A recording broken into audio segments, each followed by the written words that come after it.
Hey everybody, Dan Sixsmith back with you on Sales is King tip of the day. How's it going? Hope you're doing well. I wanted to continue our series on what it means to be a thought leader. In sales today, we are being called upon to transform ourselves into thought leaders. And I thought it'd be helpful over a series of these tips that we talk through what does it mean to be a thought leader and how can you become one. And there's this great article that we keep going back to, which interviewed 99 thought leaders and got their perspective on kind of how they became successful thought leaders. So today I want to take the case of Heather Kernahan, who at the time of the article was president of North America of Hotwire, and I'll go ahead and confirm what her latest title is, if that's still the case.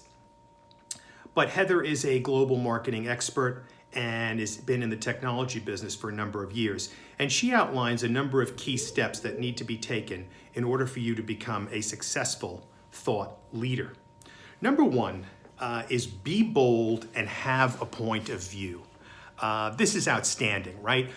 Thought leaders need to stand out. Being bold is sometimes saying things that are attention-getting, that are challenging, that are somewhat counter to what conventional wisdom is. And then having a point of view, right? You know, definitely putting together your thought process on a particular challenge, a particular industry, a particular subject, wherever you typically focus. So number one, be bold and have a point of view. Number two, understand the importance of micro moments. You know, this is great because, as she mentioned here, technology has turned us all into kind of headline junkies, and we're constantly checking our phone.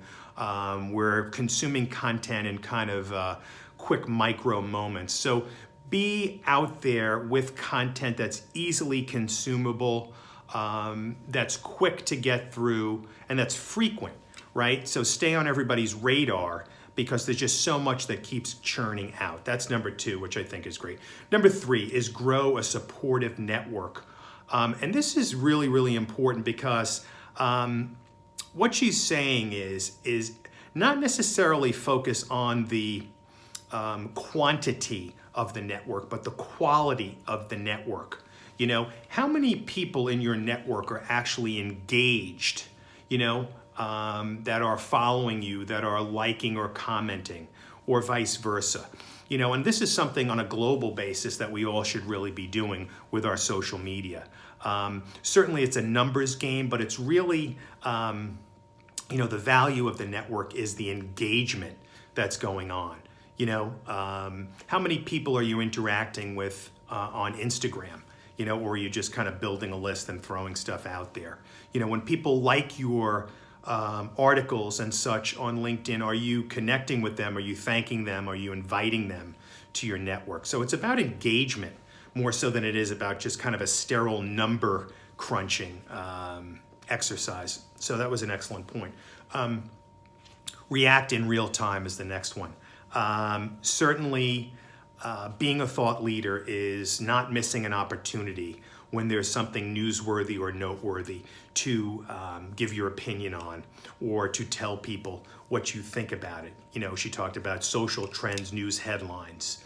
You know, if you're engaging a week or two after something breaks, it's going to be less relevant, less valuable. So what that tells me is that you've got to be constantly plugged in around your area of expertise. And that means perhaps getting Google alerts, setting up the social channels around these topics so that you are clued in instantly on what's going on, so that you can then spin it the way you want to your network.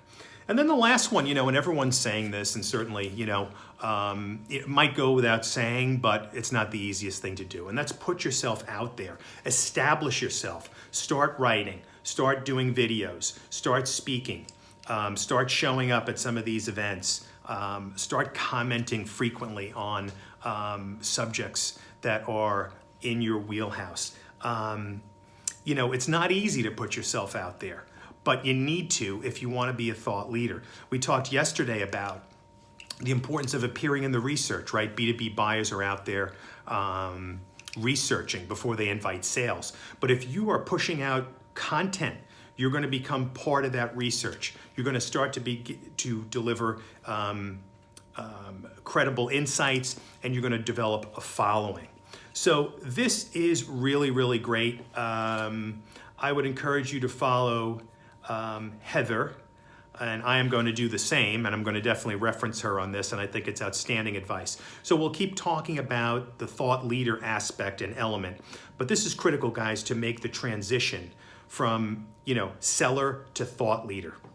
Do it.